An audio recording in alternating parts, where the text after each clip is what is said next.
guys, it's Shonnytee and welcome back to my channel. If you're new, welcome and thank you for clicking on this video.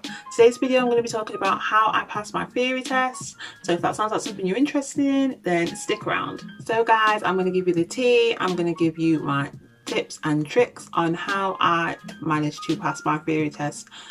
Because let's be real, people say that using your common sense is going to just make you pass, and for some people that works, but for others, people like me, it doesn't just work like that. Like, you have to study and you have to work hard. So let's get straight into it. Now obviously you get to that age where it's like, right, okay, it's time for me to start thinking about driving. That's if that's something you want to do. And I was at that point where I was like, I am tired of getting in the tram. I am tired of getting the bus. Like, I don't want to do this anymore. I want my own car. It is time.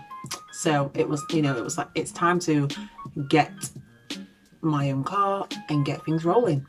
So I heard about the DVSA app that you can download if you have an iPhone. Obviously you download it in App Store, or for an Android it's on Play Store. So at the time I had an iPhone, so I downloaded the app, and it's where it's £5 and you can do mock tests, and it will be multiple choice questions, and it will be hazard perception. Now, before I actually did my theory test, people told me that the questions were easy, it was common sense, all you need to do is get the app, all you need to do is practice, and you'll be fine. Liars. Absolute liars. Why the fuck you lying? Why you always lying? Oh my god, stop you fucking lying. That is not the case. Liars. It is way more than that. People say that it's 50% common sense and 50% is just your general knowledge, and lies. It's all lies. When I first started revising, I got the app and I first started revising, and I was like, okay, this shouldn't be too difficult. And I just looked at like the first question and I was like, what the hell is this? Like, what the hell is this? Because I don't understand anything I'm reading right now. It's complete gibberish. I don't get it. And I'm sure a lot of people can relate to me when obviously you're just learning to drive and you read a question and you look at it and you're like, is this even English? Now, the best advice that I can actually give to you guys is that you need to revise. Now, when I say revise, I mean revise. Every time you have a spare minute where you're just sat there doing nothing, use that time to just go on the app and just answer a couple of questions and do some mock tests. Every bit of time you can fit in helps. It goes a long way. I know it doesn't seem it, doing it for like 5-10 minutes, but just think your brain is going to keep remembering. You're going to be remembering the answers. Your brain's going to start getting used to the fact that it's getting this new knowledge. So you need to make sure that you are revising. And when I say revise, I don't mean just revise so you can pass this test and then be done with it. You know, it's one of them where it's like, you are revising because you are going to need to know this knowledge way after the test. When I say you're going to need to know the knowledge, obviously you revise on the test, you have to remember it, because you have to remember at some point you are going to be driving, and all these questions that you're getting asked are stuff that you're going to need to know once you actually pass and become a driver. You're going to need to know all this information once you're on the road. So make sure that you actually remember, or try to remember, this information and take it in. For me, when I was studying for my theory and taking driving lessons, I remember after I had a driving lesson, I could be in the car with my mum and I'd still be asking her questions about driving, even though I'm not driving yet. Like I said, you need to be asking family members, you need to be asking friends, you need to be asking anybody for advice, because you need to know as much as you can so you can be the best driver that you can be.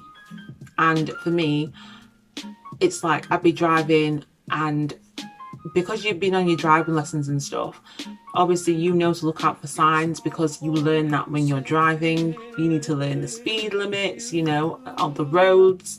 You need to become familiar and really familiarize yourself with the roads and the signs.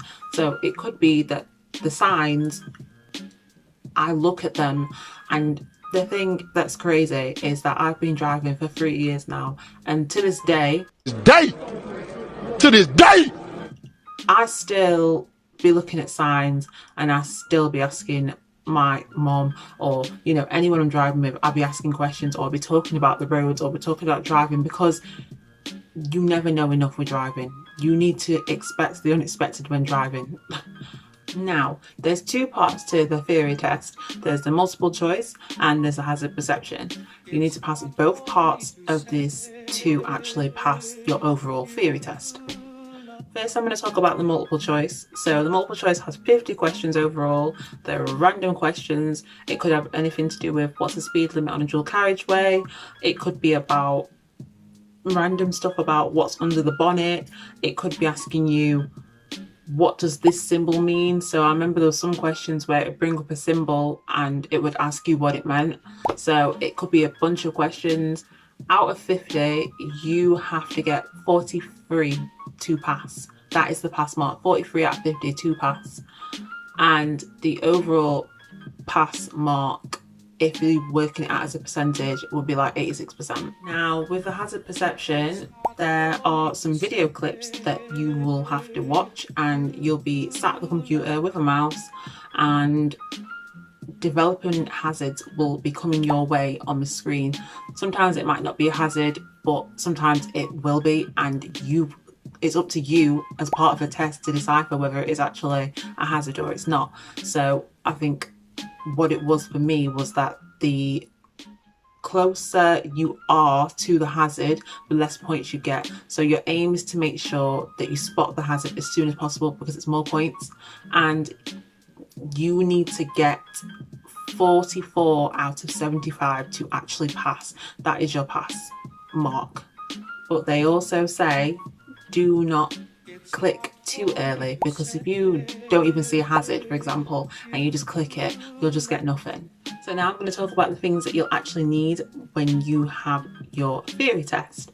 So for me, I remember I only had to bring my provisional license. I think I was extra and bought some other stuff just in case, because I wasn't too sure what kind of identification they'd need, you know, so I could prove that it was me.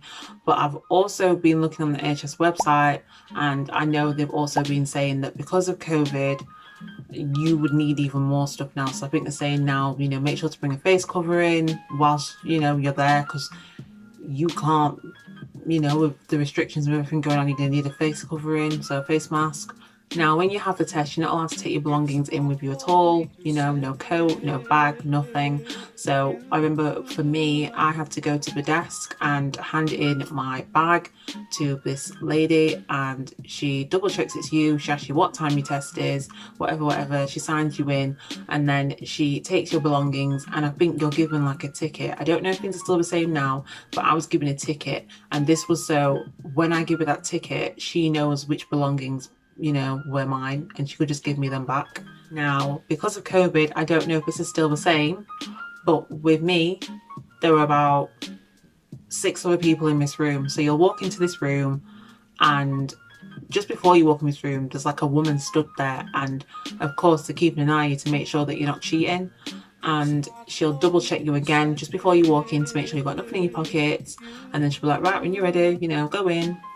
And she'll tell you which computer you need to go to, and she'll give you like a login thing, because I remember there was like a login thing that you needed to do to log.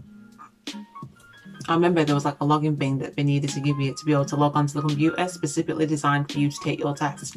So she gave me that, and then I went and sat down at my seat, designated seat.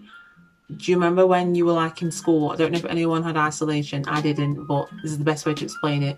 They have like pieces of wood like that down beside of you, so you can't see the person next to you, that side or that side, and you'll be sat there, and you know, you'll take your test. You'll, you know, go through what I've just gone through with the multiple choice, the hazard perception.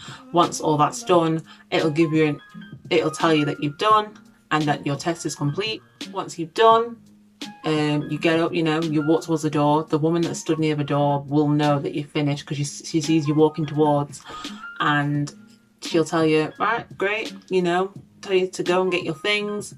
You go to the desk. This woman at the desk, you're going to give her your ticket that she gave you when you first arrived. Then she's going to give you your belongings back. She's also going to give you a piece of paper folded up, and on this piece of paper is your pass mark. So it's going to tell you how you did, you know, with your multiple choice, your hazard perception, and it's also going to give you an overall grade of did you pass or did you fail, because you either pass or fail. So it's about 2 lines down. It'll say dear, miss, mister, then your name, and you'll either see in caps that you either passed or that you failed. Well, guess what, guys? You're going to pass it. So there's no need to even worry. You're going to absolutely ace this test, because you're going to revise and you're going to do exactly what you need to do to enable you to pass this test. Because the thing is as well, what people sometimes forget is that it costs to have this test. So when I had this test, it was £23, and I don't know if you actually caught on, but I didn't pass my test first time. It took me 3 times to pass. So if you want to avoid paying that much or even more, because sometimes it depends, you know, where you are. I don't even know if that's just the standard price. It could have gone up since I last did it. But, you know, you need to make sure that you are not spending that much money and that you want to pass as soon as possible. First time, it will be great.